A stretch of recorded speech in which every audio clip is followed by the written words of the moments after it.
It was supposed to be the future of mobility, tiny and fuel efficient, yet cute and stylish. The smart car was the perfect solution to congested city driving.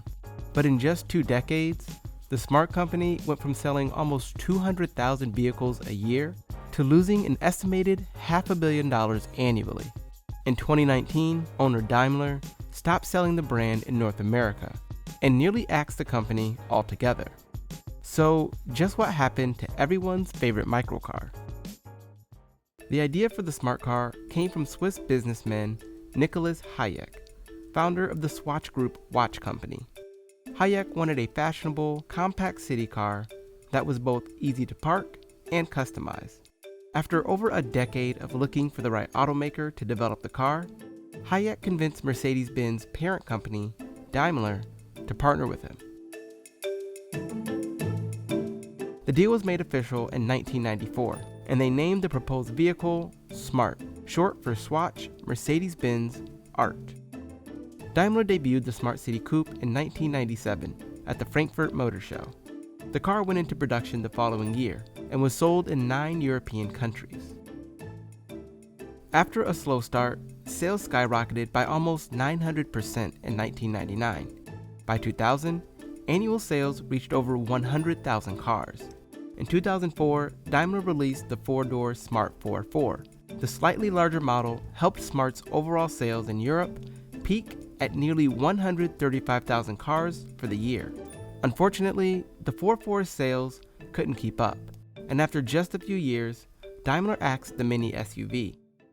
But the original smart car, now renamed the 4 was finding an audience in urban Europe. For green drivers, its average CO2 emissions of 117 grams per kilometer were less than the first Toyota Prius, making it more environmentally friendly than a hybrid. And it still got better gas mileage. American automotive mogul Roger Penske noticed the popularity of the Smart 4 in Europe. In 2007, Penske partnered with Mercedes-Benz and purchased the US distribution rights to Smart sales. But while Penske had counted on the Great Recession's record-high gas prices to make the smart car appealing, it wouldn't last.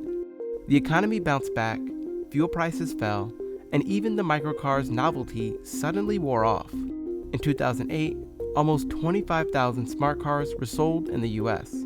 3 years later, annual sales fell around 5,000 cars, and Penske quickly sold all US distribution rights to Daimler.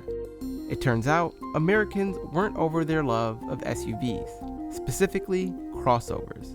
These small SUVs got the same gas mileage as sedans, but had twice the cargo space. As Hayek himself had originally said, the smart car was designed with just enough room to fit 2 people and a case of beer. The Smart 4 was also widely perceived by buyers as unsafe, even though its safety ratings were just as good as most compact SUVs. That's because the car's body was built around a high-strength steel safety shell. Still, consumers didn't feel safe inside a car that was much smaller than anything else on the road. By 2015, Smart sales in the US were on a sharp decline. Once Daimler removed gasoline models from the US in 2017, leaving only the electric 4 EQ available, sales plummeted further. In 2018, Smart sold just 1,276 cars in the US.